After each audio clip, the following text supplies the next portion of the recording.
Differently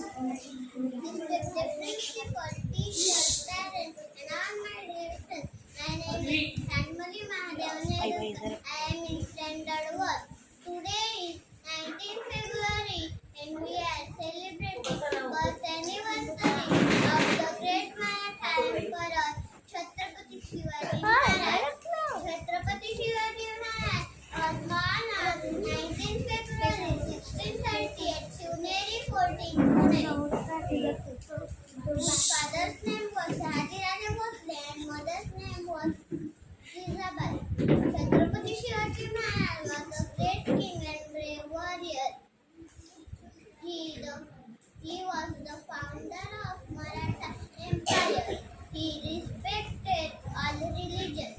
He believed in equality and justice.